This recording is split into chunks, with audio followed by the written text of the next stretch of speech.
نړیوال مالیاتي فند IMF ویلي چې پاکستان به د موسمي بدلون کرکیلې او خوراکي تحفظ په برخه کې 10 ارب روپۍ لګوي.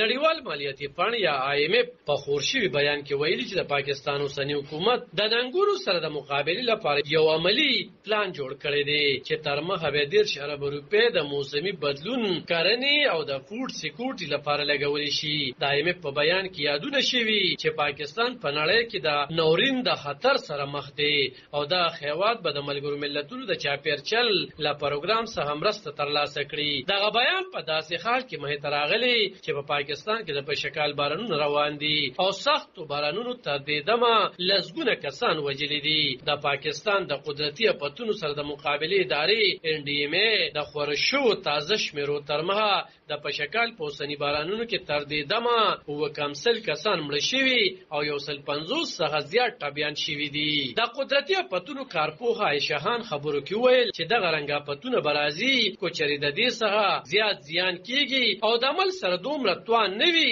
چې د دې څخه د بچ کېدو د پارګامونو پورته کړي. نو هر کال چې قدرتي افت راځي د هغه صحابه من نور خوم کمزور کیږي. حکومت ته به دغه افتونو څخه خلک بچ ساتل لپاره بل صلاحیت زیاتول وي. د پاکستان د موسمیاتو ادارې PDMA د لزیاتو بارانونو لینډسلایډینګ او پسندونو کې د لوړې کچې سیلابونو خبرداري ورکړې دي. څېړونکي ویره لري چې اوسنۍ بارانونه د هیواد په کرونده خوم ویجاړونکي اغیزې لرلی شي چې لپاره به حکومت او ولست د وړاندې ځان تیارول وي. د راولپنډۍ د زری یونیورسيټي پروفیسور ډاکټر بلال محمد وایي چې زمونږ د ملک او قوم لپاره ضروری ده چې دغه آفاتو د مقابله کول لپاره ځان تیار کړي ولې چې دا زمونږ په کنټرول کې نه ده. او پاکستان هغه ملک دی چې د موسمیات بدلون په زیاتو اغیزمنو ملکونو کې دی. د قدرتي افتونو ادارې ترمه کال 2022 کې راتلونکو د سیلابونو لامل لا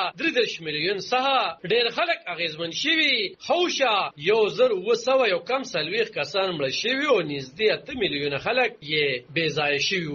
نړیوال بانک دا شمیرې ښایي چې خیوات ته د کال 2022 د سیلابونو لامل د خوشا 15 بلیون ډالرو زیان رسولی و. عالم خان شیرپو دلبر نیوز 400 نړیوال